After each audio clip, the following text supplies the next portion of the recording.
एक रात पांडु अपने दोस्तों के घर से वापस आ रहा होता है। रास्ता थोड़ा सुनसान होता है और हवा हल्की हल्की चल रही होती है। रास्ते में एक छोटा सा पुराना कब्रिस्तान आता है जिसे पांडु ने पहले कभी ध्यान से नहीं देखा था। वह हमेशा वहाँ से गुजर जाता था, लेकिन उस रात कुछ अजीब सा महसूस होता है। पांडु अंदर ही अंदर थोड़ा घबराया होता है, लेकिन अपने आप को हिम्मत दिलाता है, मैं पांडु हूँ, मुझे किस चीज का डर। यह सोचकर वह अपने रास्ते पर चलता रहता है, लेकिन अचानक उसे एक अजीब सी बम बम की आवाज सुनाई देती है। यह आवाज पहले थोड़ी धीमी होती है, लेकिन धीरे धीरे बढ़ने लगती है। आवाज का पीछा। पांडु पहले तो उस आवाज को इग्नोर करने की कोशिश करता है और तेज चलने लग जाता है, लेकिन आवाज भी उसके साथ साथ और तेज हो जाती है। बम बम बम। यह आवाज इतनी स्पष्ट होती है कि अब पांडु से बर्दाश्त नहीं होता और वह पलट कर देखता है। जैसे ही वह पीछे देखता है, उसकी आंखें खुली की खुली रह जाती हैं। उसे एक बड़ा सा ढोल दिखाई देता है जो धीरे धीरे उसकी ओर आ रहा होता है। वह ढोल साइड से साइड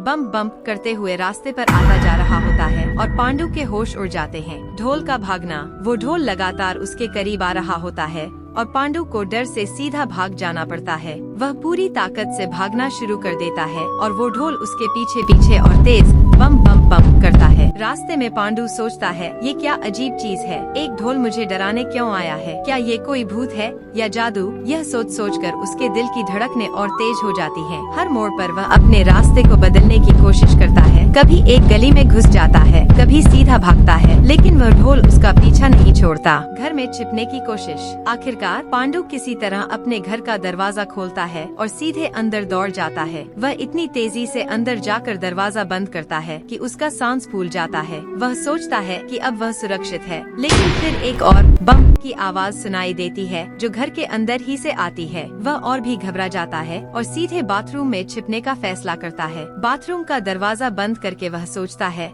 कि अब वह बच गया है, लेकिन तभी उसे ढोल के बम बम करते हुए करीब आने की आवाज सुनाई देती है। बाथरूम का दरवाजा जोर से हिलता है और वह ढोल अंदर घुस जाता है। अब पांडु के पास कोई रास्ता नहीं होता। वह घबराकर इधर उधर देखता है कि क्या करे। तभी उसके हाथ में एक बोतल लगती है और वह बिना सोचे समझे उस बोतल को उठाता है और सीधे ढोल पर फेंक देता है। कफ सिरप का ट्विस्ट। वह बोतल असल में कफ सिरप होती है। जैसे ही सिरप का कुछ हिस्सा ढोल पर गिरता है, उसका बम बम वाला आवाज रुक जाता है और वह बिल्कुल शांत हो जाता है। पांडु कुछ देर के लिए रुककर देखता है और फिर सोचता है कि क्या यह सच में रुक गया। वह धीरे धीरे उस ढोल के करीब जाता है और देखते ही देखते वह ढोल मजेदार आवाज में बोल पड़ता है, अरे भाई, मुझे तो बस थोड़ा सा आराम चाहिए था, इतना भागने की जरूरत नहीं थी। यह सुनकर पांडु की हंसी छूट जाती है। उसे समझ में आता है कि वह ढोल बस थोड़ा रिलैक्स करना चाहता था और उसे डराने का कोई इरादा नहीं था। पांडु और वह ढोल मिलकर हंसने लगते हैं और वह ढोल खुद के मजेदार होने पर भी हंसने लगता है। अंत में पांडु तब से हर रात जब भी कब्रिस्तान के पास से गुजरता है, वह ढोल को याद करके मुस्कुराता है और उस रात का वाकया हमेशा उसके दिल में एक मजेदार याद बन के रह जाता है।